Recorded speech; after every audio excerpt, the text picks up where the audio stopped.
Start कीजिए। हाँ जी, ये इसकी हिस्ट्री क्या है माता रानी की? महारागनिया पीठ है ये, शक्ति पीठ, जिसका पॉपुलर नाम है क्षीर भवानी। ये तुलामुला गांव है। यहाँ पर तुलामुला गांव में ये जम्मू कश्मीर राज्य में स्थित है। ये माता रानी का तुलामुला क्षीर भवानी। माता रानी श्रीलंका में थी, वहाँ इनका नाम था श्यामा। श्यामा वो रावण ने तपस्या करके थी, वो एक लंबी कहानी है। उनके वहाँ पर माता रानी श्यामा के रूप में उसकी कैप्टिविटी में थी, रावण की कैप्टिविटी में। जब रावण ने सीता माता का हरण किया तो रामचंद्र जी वहाँ गए सीता को वापस लाने के लिए।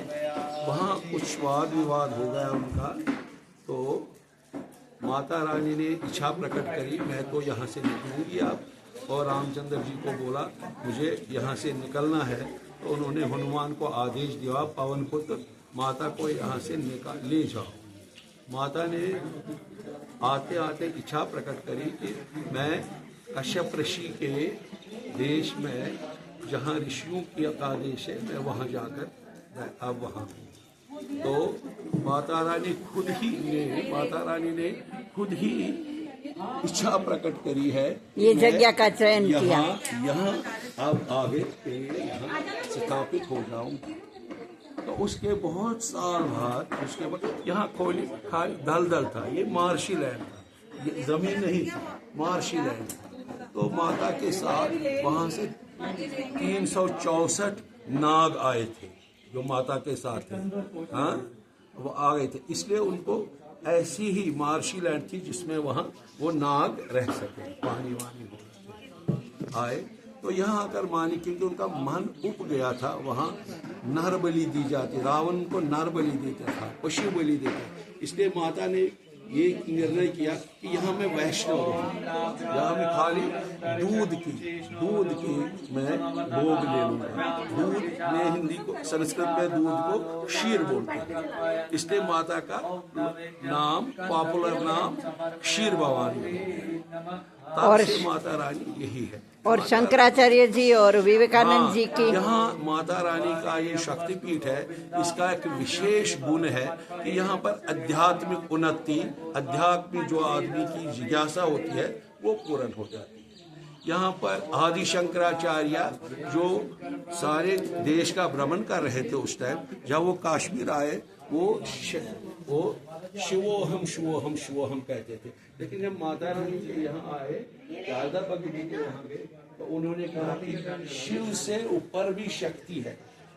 शिव शून्य है खुद, उनको शक्ति देवी देती है, देवी देती है। तो फिर यहाँ उन्होंने देवी की उपासना करी। यहाँ उन्हें स्तोत्र लिखे, तो सुंदर लहरी उन्होंने लिखी, एक स्तोत्र लिखा। और एक है अंबाजी का दशक, जो यहाँ जिसकी आरती यहाँ रोज होती है सुबह शाम, लीला रब्द स्थापत मुक्ता ख्यालों का, ये आदि शंकराचार्य द्वारा निर्मित है। विवेकानंद ने यहाँ बैठ के तपस्या की, आदि शंकराचार्य जी ने बैठ के यहाँ तपस्या की। और अनेक साधु जिनका हो गया है हमारे हिसाब से मोक्ष, भगवान गोपीनाथ जी बहुत हैं, इतने नाम है जिनका यहीं पर तपस्या करके उनकी मनोकामना। एक और विशेष बात है, ये जो कुंड है, ये जो माता कुंड में है, ये लोगों को दिखाने के लिए, ये जो इसको श्री बिंदु बोलते हैं, यहाँ पर ये मूर्ति बनवाई नहीं गई है, ये मूर्ति स्वयंभू है। जब मूर्ति की स्थापना का विचार आ गया, इस कुंड में ही ये मूर्ति प्रकट होगी, ये कुंड से प्रकट हो गई। और ये भगवान है, उसके साथ मूर्ति उसके साथ प्रकट हो गई है। और उसके साथ शिव जी है ना। मूर्ति किस चीज की बनी हुई है ये आज तक नहीं पता लगा, बहुत इस पे एक्सपर्ट होंगे, क्योंकि ये बहुत हेवी है मूर्ति, लेकिन फ्लोट करती है। उसके साथ शिव जी है ना पंडित जी? उसके साथ इनका नाम भूतेश्वर है। ये शिव जी का ही रूप है, भूतेश्वर। तो ये मूर्ति जो है, ये मूर्ति स्वयंभू है, बनाई नहीं, ये खुद से प्रकट हो। और माता रानी का जो कुंड है, इसके रंग बदलते हैं अपने आप। कभी ब्लड रेड हो जाता है, कभी ब्लैक हो जाता है, कभी ग्रीन होता है, कभी ब्लू हो जाता है। इसके रंग बदलते हैं और वो रंग क्या करते हैं, वो इंडिकेशन क्या होने वाला है दुनिया में। यहाँ पहले पता लगता है कि नरसंहार होने वाला है, जंग होने वाला है, देश पे आपत्ति होने वाली है। तो वैसा रंग यहाँ होता है। पहले से हमें पता है कुछ बुरा होने वाला है या कुछ अच्छा होने वाला है। रंगों का पता है आपको